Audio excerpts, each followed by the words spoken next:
Alright, first off, I want to give all praises, honor, and glory unto Yahweh, Bashem Yahushai, Bashem Makakodash. Double honors to the apostles and elders of Great Millstone who rule well. Shalom to the brothers in highways and byways pushing this word in all sincerity and truth. The sisters, the believers, the helps. Shalom. This is the brother Aram from JMS Jamaica Camp coming to another quick lesson. And I think I'm gonna name this one. This truth was never about us being bums, right?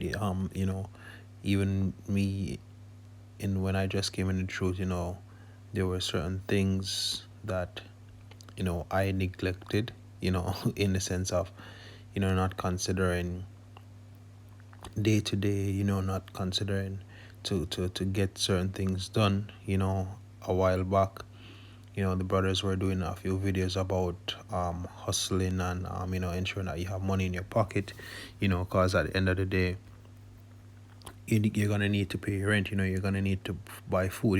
It can't be a case where you're always relying on a brother, or not to say that something is wrong with asking for help, but you don't want to, you want to be in get yourself to a level where you can pretty much handle your shit, for lack of a better term, as well as helping if needs to. And if you're on your face, then that's a different story. You can get help. But the brother Ariella, at one point, one of the videos that he did, he was saying that, look, some of us, we the type of jobs that we have, or the type of the way that we live and the way that we do things, we're always in the hole pretty much. Can't throw tides, can't help out, if something should come up, so on and so forth. And obviously you're gonna have some brothers that are in a better position than others, but this is right across the board, regardless of whatever lot you're in. There's a balance to it, because at the end of the day, we it's not about being bums. But also, in the same breath, with this new event that's been on the earth for the last about 2 years or so, with everyone about to get juiced up and all of that, leading up to the Karagma, the supply chain is grinding to a halt, tensions worldwide, World War Three and three about to kick off. This lesson is not to say that you should trying to build a kingdom here or build a life right here, but at the same time, it's until we have to maintain, there's a balance. You have to manage your household, you have to handle your business, food, rent, if you need a ride, you have certain goals and certain things that you need to get done to ensure that you're able to balance out from day to day. That is a part of the ministry, getting your house in order. But that teaching this doctrine, pushing this word, it takes first priority at all times. That's just it. But it doesn't mean that you just preach and neglect your the your health, your you neglect your finances, you neglect, you're still here, we're living. All right. So while we're here, whether it's you're gonna need a break, you're not gonna be able to work 24/7. You can't preach the gospel 24/7. There are times where you may need to take a break, you may need to go somewhere, you may need to do something that costs money. You have to be in a stead. For one brother it might be going out, for another brother it might just be getting some extra gas so that they can drive to a particular park, or it might be a case where they're going to a particular place. You may just need to have food for the day, or be able to travel, or just to get around, to have somewhat, for the lack of a better term, a semblance of a life, so to speak, as there's no life really here. But hope brothers are actually getting what I'm saying. All right, so let me just bring up my first precept, which is this is the disclaimer as to not to build a kingdom right here. This is 1 Corinthians 7 verse 29. It says, "But this I say, brethren, the time is short, it remaineth that both they that have wives be as though they had none. They that weep, and they that weep as though they wept not, and they that rejoice as though they rejoice not, and they that buy as though they possess not, and they that use this world as not abusing it, for the fashion of this world passeth away. Exactly.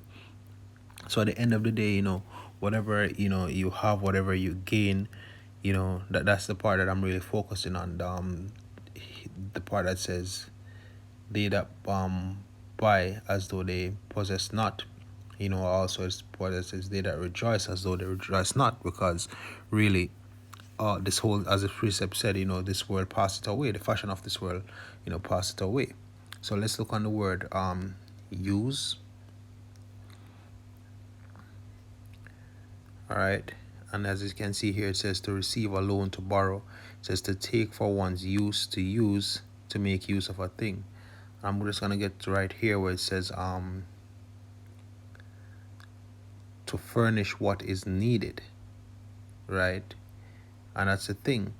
What when you observe, your life outside of preaching, outside of the truth, what is it that is needful, to have you on some form of level. And for every brother, it's going to be different.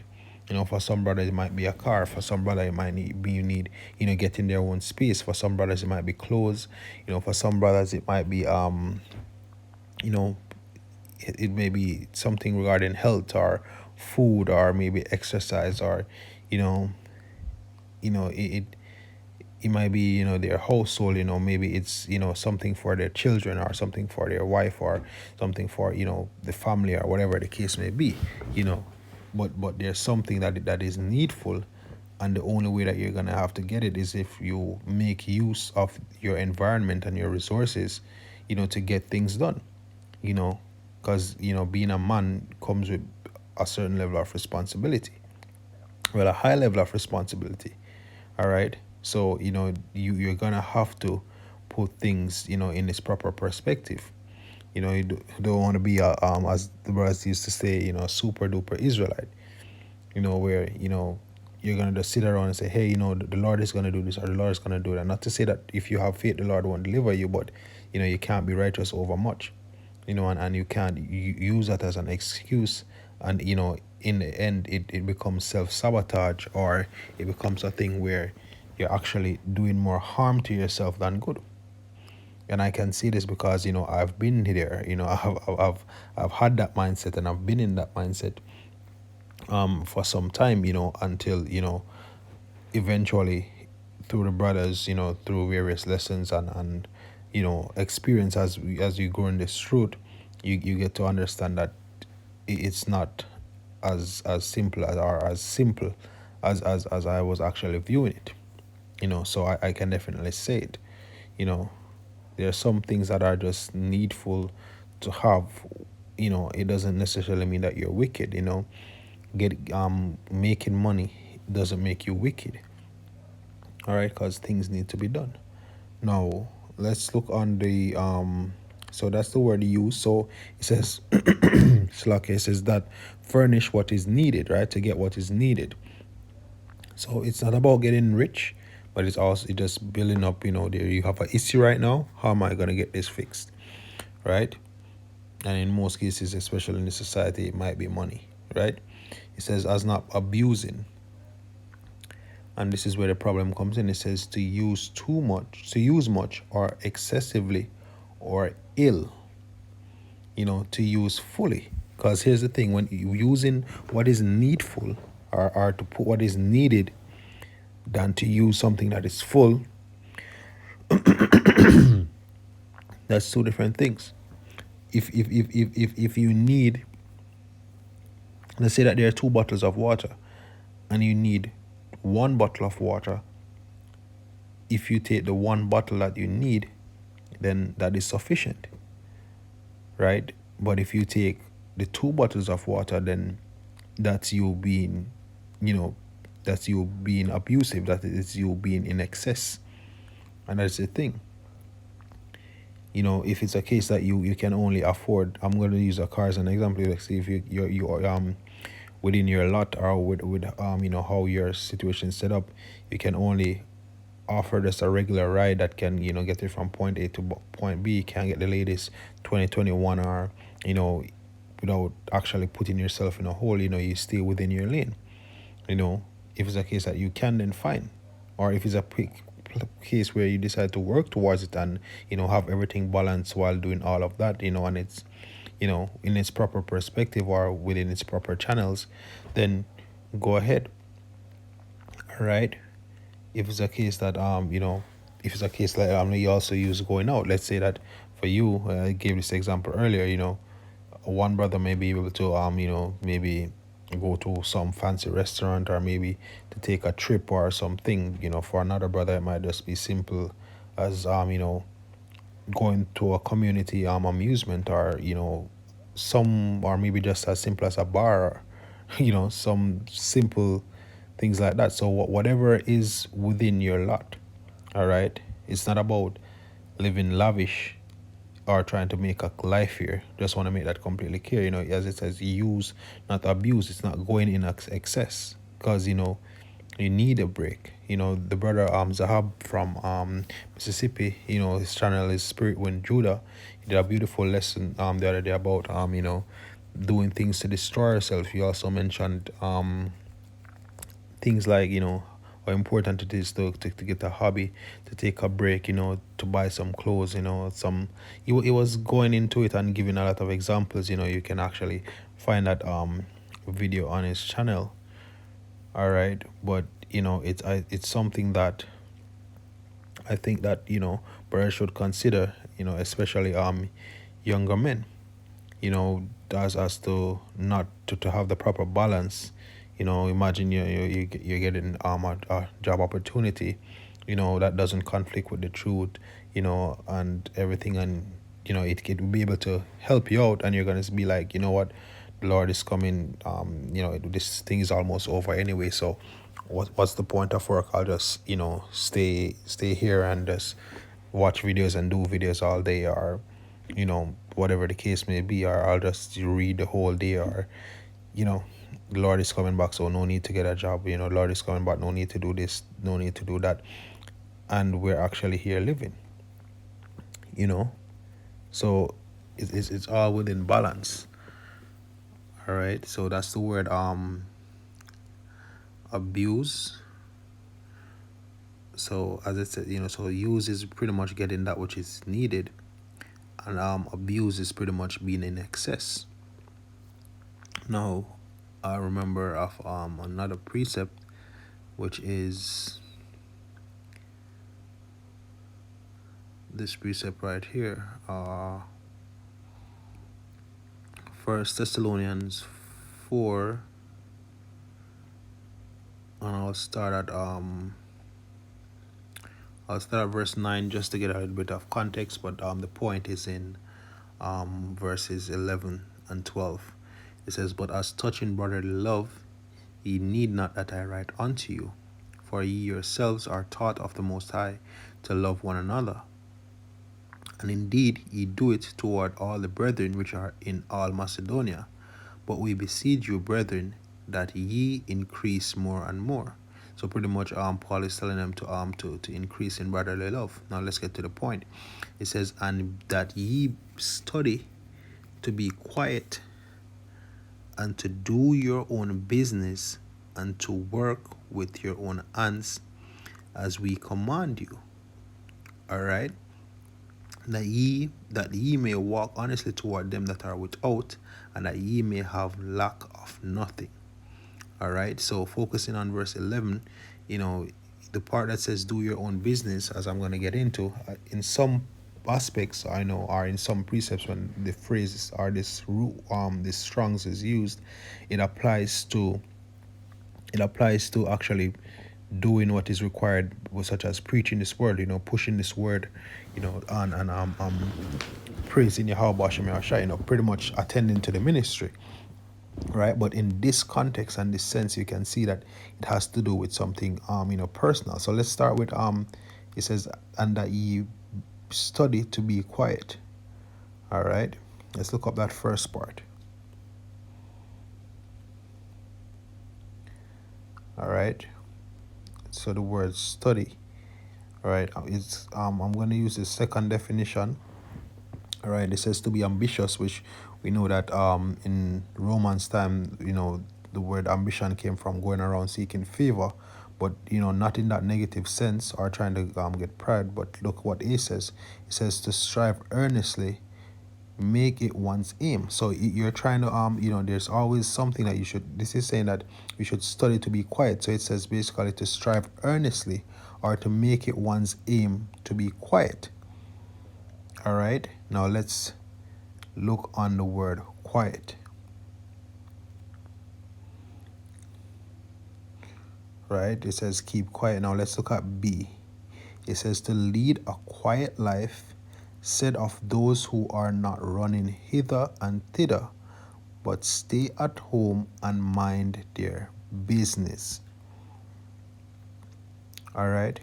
So you pretty much shouldn't be all over the place, trying to do a million and one different things, getting caught up in all type of things and in everybody business and knowing this and knowing that. You should be striving earnestly to have your life to the point where it's quite enough, because really there's no rest in this society when you think of it, but there's a certain level of balance where you have a roof over your head, clothes on your back, food in your stomach, and you be able to have a little leisure time, whilst pushing this ministry, right? And that should be sufficient. All right. And that takes you minding your own business in order for you to keep your house in order. All right. So as it says, I'll read it again. It says to lead a quiet life, said to those who are not running hither and thither, but stay at home and mind their business. All right. Now let me see if there's anything more down here. Right, as you can see right here, it says B, and it shows 1 Thessalonians 4 and 11. All right, that show that is the context that it is going to. Now it says that it says be quiet and do.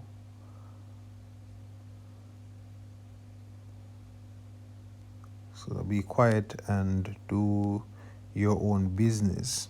Now let's look up the word own business. Right, it says pertaining to oneself, one's own, belonging to oneself. All right, down here it says home, right, own business, privately, right. It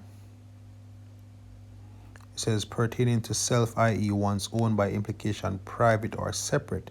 So this is something separate from you teaching the ministry. All right. Universally, what is one own as opposed to belonging to another, which he hired for himself. Just jumping around, it says to do one's own business and not intermeddle with the affairs of others, right? And it quotes Thessalonians 4 and 11 right there, right? It says an interpretation which one thinks out for himself, opposed to that which the Holy Spirit teaches.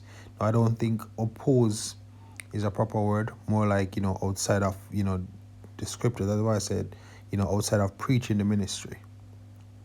All right.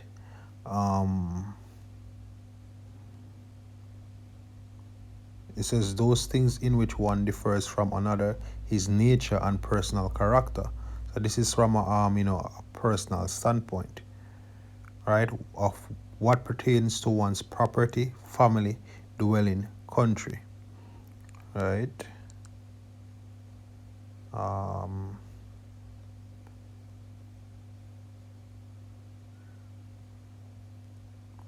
It says right here, it says harmonizing with or suitable or assigned to one's nature, character, aims, acts, right.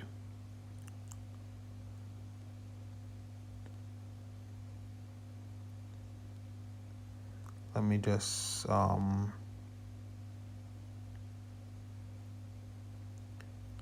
to give as much as it says right here separately.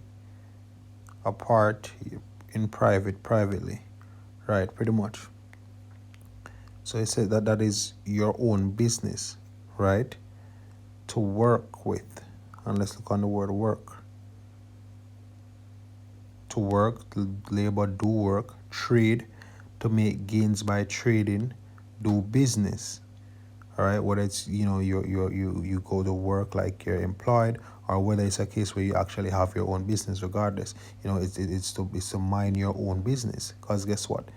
As I'm actually going to read it, it says to do workout. It says exercise, perform, commit, to cause, to exist or produce, to work for, earn by working, to acquire.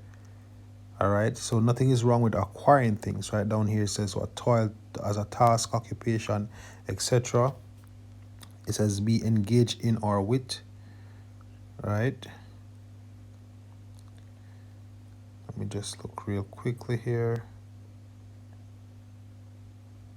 Yeah, as it says, Slack says it is opposite of opposite to inactivity or idleness. Uh, yeah, pretty much. That's it for that. It says working with your own hands. Same word own right there. All right. So let me just read back this line again. It says and that ye study, meaning that you strive earnestly to be quiet, meaning that you're not all over the place. You're just to yourself minding your own business, right? To do your own business and to work with your own hands as we command you. So pretty much, you should have in some form of income. You should be earning, right?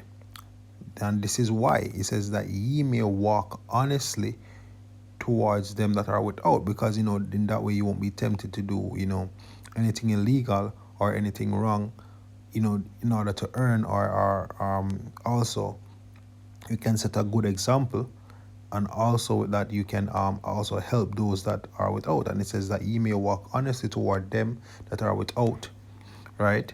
That ye may have lack of nothing.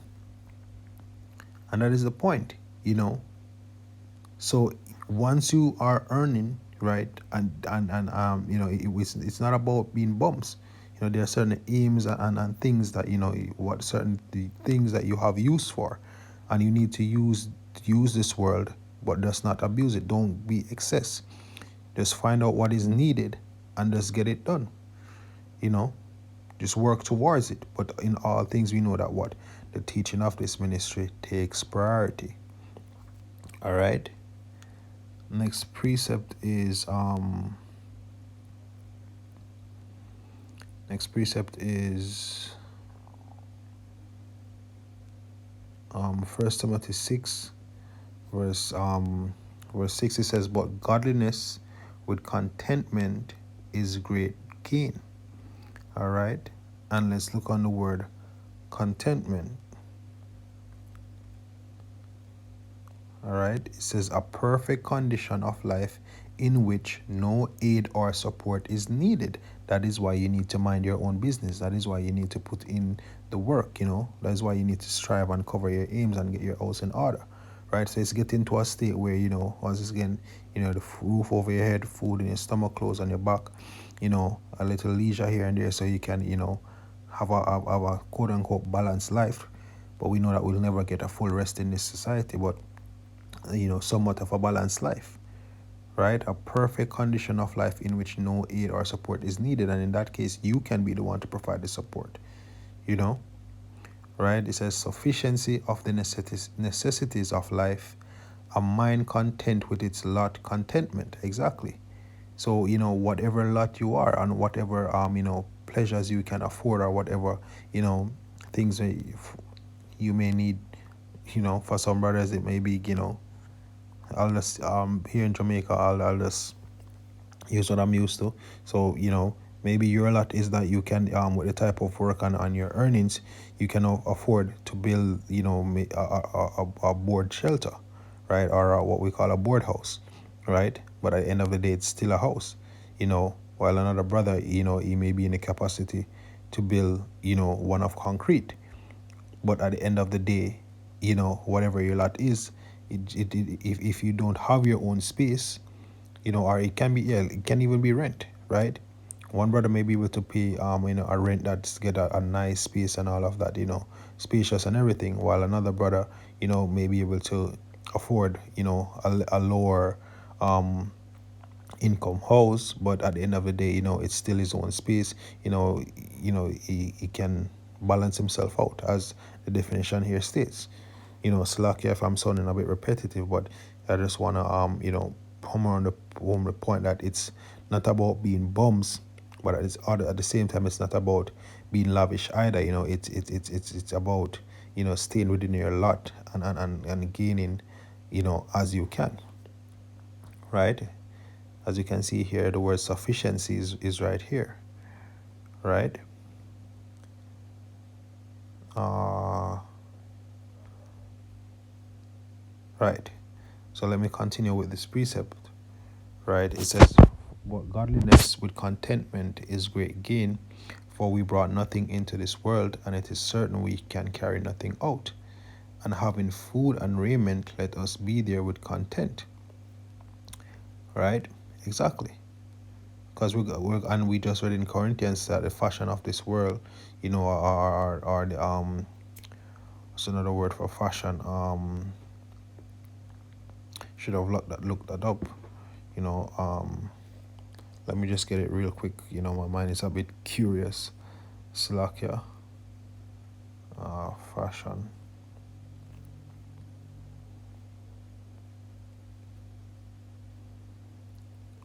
Okay, it says the habitus as comprising everything in a person which strikes the senses, the figure, the bearing, the discourse, the actions, the manner of life.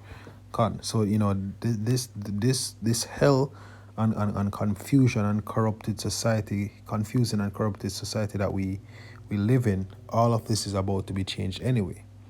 All right, but even from a regular sense of, if we die, we can carry nothing with us. All right, so it says, "And having food and raiment, let us be there with content. But they that will be rich fall into temptation and a snare, and into many foolish and hurtful lusts, which drown men in destruction and perdition." And that is the thing that, you know, as it states, you get a lot of money, then you start to see that, oh, what if I can do this? What if I can do that? And it's easy to be, pull away. It's easy to be start surfeiting. It's easy to start abusing. Because your mind starts to lean towards pleasures, and having, certain you start to drift from the from the spirit and power of Yahweh Shem Shai. All right. This is as it verse 10 says, "For the love of money is the root of all evil, which while some coveted after, they have erred from the faith, and pierced themselves through with many sorrows." And that is true. Two things that usually affects a man of the Lord is either money or woman. And for the most part, they usually come hand in hand. So it's a delicate balance, right?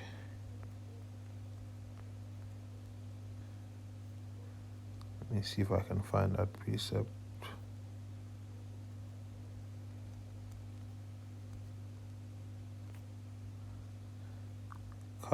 This is Proverbs 30 verse 8. um Proverbs 30 verse 7 says, "Two things have I required of thee, deny me them not before I die." This is a good thing to pray for. It says, "Remove far from me vanity and lies, give me neither poverty nor riches, feed me with food convenient for me, lest I be full and deny thee and say, Who is Yahweh, Washem Yahushai? Or lest I be poor and steal and take the name of the Most High in vain." And that is why it says, what we could, once we do this, work with our own hands, minding our own business, we can pretty much walk honestly to them that are without, those that are without the truth, and also among the ministry that are without, we can actually assess them as well. All right, let me just look up the word convenient. So convenient goes back to the Hebrew word kak, which says a statute, ordinance, limit, something prescribed or due, prescribed portion, right? Um, Actions prescribed for oneself, specific degree, right? And so as you can see, it has to do with bounds, and limits, that which is sufficient, that which is needed, pretty much. All right. Uh, all right. There's one more precept I was actually thinking about. It's in the Apocrypha. I hope I can find it real quickly. Um, no, it's in Sirach. I think it's Sirach 16.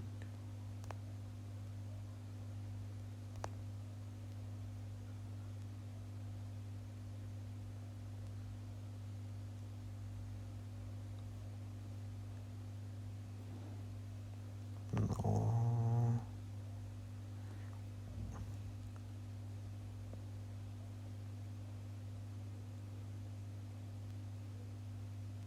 So, okay, just let me just find this real quickly.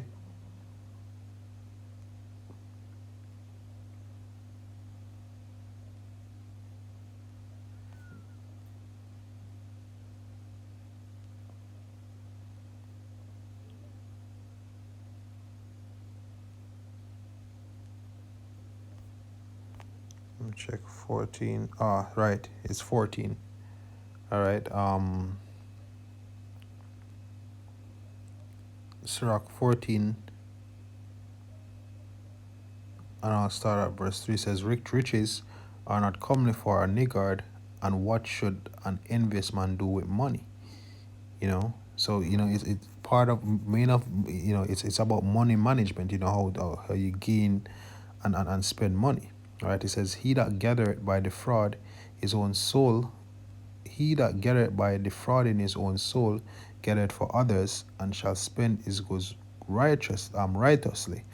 you know so right there and then, if you're getting your funds by by evil means, or that instant gratification. What I notice is that, even when you watch even these entertainers, you watch even things like drug movies, or things about people who got gain quick, that didn't truly work for it. They tend to do this for real. They tend to spend righteously, lavishly. They just go out and they just blow the money, so to speak. Right? It says, he that is evil to himself, of whom will he be good? He shall not take pleasure in his goods. All right. It says, there is none worse than he that envieth himself, and that is a recompense of his wickedness. Now, let me just get to the point. Right. Verse 11 says, my son, according to thy ability. Once again, according to thy ability. So it's based upon your lot, and how much the Lord has blessed you with. Right, my son, according to thy ability, do good to thyself, and give the Lord his due offering. So you throw your tithes. Right, it says, remember that death will not be long in coming, and that the covenant of the grave is not shewed unto thee. Do good unto thy friend before thou die. So if it's in your ability, you help, and according to thy ability, stretch out thy hand and give to him. Defraud not thyself of the good day, and let not the part of a good desire pass thee. So if you have some certain desire, and it's within your power, then get it done. Right? It says, thou shalt not leave thy travails unto another, and thy labors to be divided by lot. Give and take, and sanctify thy soul, for there is no seeking of dainties in the grave. So pretty much, you can pretty much you can indulge, but there's a balance to it. That's why it says, what? Give and take, and sanctify thy soul, for there is no seeking of dainties in the grave. Right? It says, all flesh waxes old as a garment, for the covenant from the beginning is that thou shalt die. As of the green leaves on a thick tree, Slakia, some fall and some grow, so is the generation of flesh and blood. One cometh to an end and another is born. Every work rotteth and consumeth away, and the worker thereof shall go withal. Blessed is that man that doth meditate good things in wisdom, and that reasoneth of holy things by his understanding. You know, yeah, I think that's the point on that, right? So pretty much, as it says, right, give and take. That is the last point, right? It says, give and take and sanctify thy soul, for there is no seeking of dainties in the grave. So while we're here, while this forever long, this thing is, because as I said earlier in the video, we know everything with all the prophecies that are popping off, things, you know things are about to wrap up real soon. However, while it's here today, or until then, when it's time to leave this all behind, whether some of us are going to be homeless, some of us are going to have to leave whatever it is, as Paul says it, in First Corinthians, users and not abusers, because we know that the fashion of this world passeth away. We know that at the end of the day, we're going to leave it all. But if it's in your power to do good to yourself, then just get it done. Whatever is needful for you, just work towards it, get it done. But ensure that the precepts, and the teaching of the ministry, the truth, the how about Shemi Shai, always comes first in everything. All right. So with that, hope this was edifying. Once more, I want to give all praises, honor, and glory unto Yahweh Ba'Shem Shai, Ba'Shem Rakah Kodash. Double honors to the apostles and elders of Great Millstone who do well. Shalom to the brothers in highways and byways pushing this word now, sincerity and truth. The sisters, the believers, the helps, the hopeful elect. Shalom.